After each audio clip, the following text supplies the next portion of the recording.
Welcome to Community Chat. I'm Diane Estes with the Lebanon School District.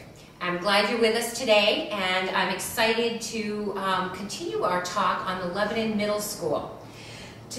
Over the last few weeks, we've talked about the project in general, and we've talked about the education side of this particular middle school, and also the financial side of the middle school. Today's topic, we're going to be exploring the architecture and with the architect, and a bit more about the real bricks and mortar of this project, and the building and the land around it and such.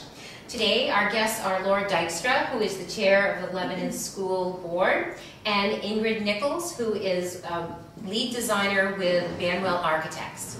So welcome to the program. I'm glad you're here today. Laura, would you give us a quick overview or review of this plan and what's being proposed, actually? Absolutely. On our drawings, you'll see the design as it stands today. And that is for a school that will house grades 5 through 8. Mm-hmm. It's approximately 100,000 square feet, and it serves our entire educational program that we have for Lebanon middle school students today. So there is a cafeteria, there is a gymnasium, mm-hmm. that is large enough to have 2 PE stations. Oh, great. And a media center, library, computer space, a computer laboratory space, mm-hmm. I should say. Classrooms that meet our standard of 900 square feet. Science laboratories that have been planned for that purpose, mm-hmm. Complete with their own storage. Another very important feature would be some of the administrative areas that also is important to serve our students' needs, such as a nurse's office that has adequate space for privacy and more than one student. That certainly can happen at any given time. I know that that's an issue right now, it is. Especially at the junior high school, the nurse's office in particular. Yes, yes. yes. In addition to that, our special needs programs, mm-hmm. will have space that is appropriate.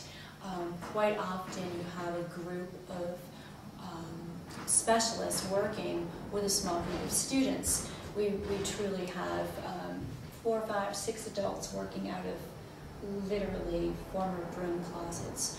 They will have small classrooms, conference rooms, tutoring type space, and one of the other nice features of the design, which I'm sure Ingrid will go over, is the balance that we've struck between keeping grade levels or pods organized. So that balance is a balance between complete isolation and complete mixing, mm-hmm. of the students' grades and age groups on any given day. So in addition to in the building, we have a biomass heating system. Mm-hmm. That means there's no dependency on fossil fuels. That you will also see on the layout. Mm-hmm. And we have 3 playing fields right on site, and playgrounds for the younger students. Oh, nice. And natural areas for our science programs and outdoor learning. So, real big overview. Right. I don't think I've missed anything. No. Well, and I like the so this school and all of the fields will be located on Route 4. Yes. Just down a little bit from the present junior high school. That's correct. Just keep going straight there, right? Yes. Just past here, actually. That's great. And so it sounds like it will also be very convenient to the interstate for transportation of the students from the high school area as well as the West Lebanon area. They'll be popping on the thruway. That's correct. Oh, so the location sounds very reasonable for getting people in and out. I know how congested it can get, mm-hmm. down at the junior high in the mornings. Yes, and the site works really, mm-hmm. well for all of those reasons. Yes. And it's large enough that we'll have ample parking off of a main road and room for bus queuing and sure. parent pick up and drop off. Right. So that will not be on our thoroughfare going through town any longer. Would you just bring the viewers up to speed as far as the timeline? What are we looking at here? Yes, and if I may, I'll go back in time and take us forward too. Okay, I love back in time.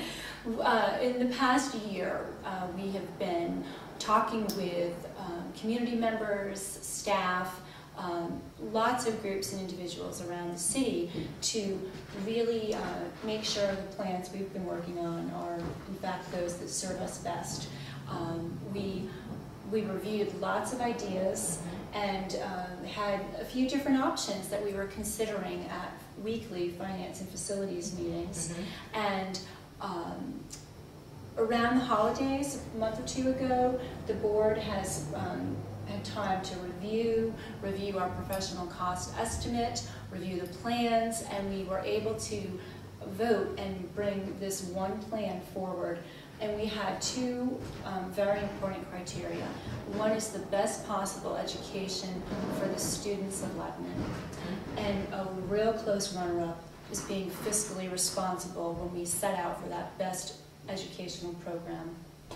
When I talk about program, and that too will be something Ingrid will go over, that really encompasses what we need to do to educate those students. Sure. We have family and consumer science. We have PE classes, so we need a gym, and so on. That will dictate what goes inside that 100,000 square feet. So you're saying the programs that we have currently, it makes sense you're building a school to continue those programs. That's correct. Great. That's correct. And that's just important to realize that we don't want to lose those opportunities for the students. Our program is a strong program here.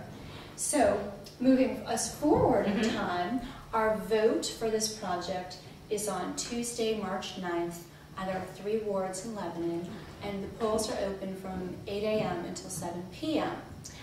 After that time, when the vote is approved by our city, we will turn back to the design team and really solidify and do the final changes, the final honing in on that best plan, and the very intricate prints and plans will be developed to go out to bid in the summer with a groundbreaking, we think, in the fall. Great. And the process might take 12 to 18 months, so we'll be looking at a move-in date sometime in 2012. Oh, fantastic. Great. So then what, Ingrid, you're going to be showing us today will be basically conceptual drawings. Correct. Well, great. Well, welcome to the program, Ingrid. And we don't mean to exclude you from the conversation, so let's bring you in. All right. So could you tell us a little bit of, you're with Banwell Architects, and they are the architects for this project. Could you tell us a little bit about your firm? Sure. It was started in the 1960s by Roy Banwell, and we're actually located right here on the green, and we have 3 partners. I'm one of the partners, and 8 support staff. And one of our main project types is schools. So we've done hundreds of schools. Is that right? All over the state, Vermont, New Hampshire, Maine, Massachusetts, all around. Big schools, little schools, meaning high schools, middle schools, Everything. all grades. We've done everything from a roof replacement to a brand new $40 million school. So.